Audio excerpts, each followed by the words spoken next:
Now, here we have one of our tea bags, and this isn't a tea bag, it's a bag of tea, and we puffed it up like a pillow with air instead of injecting in hot water. And there's a generous dose of sugar in this bag. It's a granulated sugar. And the Russian sugar is kind of neat because it's fairly coarse grained. It's around 3/4 of a millimeter to 1 millimeter in diameter. And here's a transmitted view again of the pouch puffed up with air. You can see the tea bag floating around. So you can shake this bag up just like we saw with the larger Ziploc baggies. And we can look at the fate of the sugar crystals as they undergo collisions with each other. So let's go ahead and see what happens. Here's a close-up showing sugar crystals after they've been stirred up, and this is real time. Look how quickly they assemble themselves into these large agglomerates. It's amazing what you can see when you're just sitting at or floating at breakfast galley table, getting ready to drink a morning beverage, and all of a sudden some Saturday morning science comes out at you.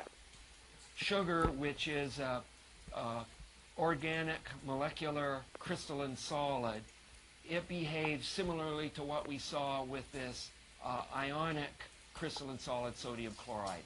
When I first saw this, you can actually see these particles accelerate, deaccelerate with no external disturbance.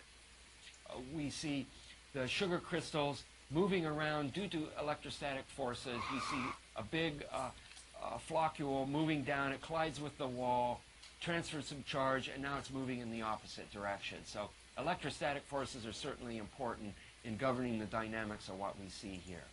And when I first saw this, it almost looked like it was some kind of a fish bowl with little tiny fishes swimming around in it. It kind of reminded me when I was a kid and I mail ordered from the back of a comic book, I mail ordered these sea monkeys, and this is actually more interesting to watch than the sea monkeys were.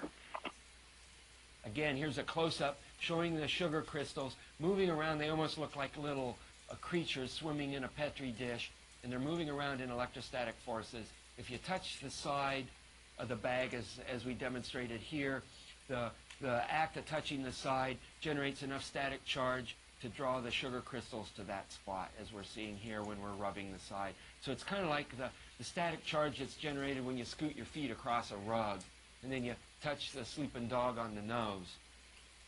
But in this case, we don't have any sleeping dogs, fortunately. Now here we see the same thing, only this is with a bag of instant coffee. This shows my dedication to science. This is my last bag of coffee. And the coffee grains are about 100 microns in diameter, and they're, I guess I'd characterize coffee as a nondescript organic solid. And we can see when we shake up the bag of coffee, it again exhibits the same kind of behavior that we saw with the sugar and the sodium chloride. It rapidly assembles itself into these large agglomerates. And obviously, going on in here, it's a plastic bag. You got friction at the side when I shake it. There's charge forces involved with these particles.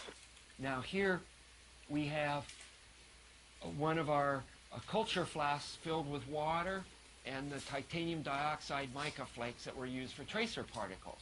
These are 5-micron diameter mica flakes, and these are the same kind of flakes that are used in the cosmetic industry to put sparkles in things like shampoo and eyeshadow and stuff like that.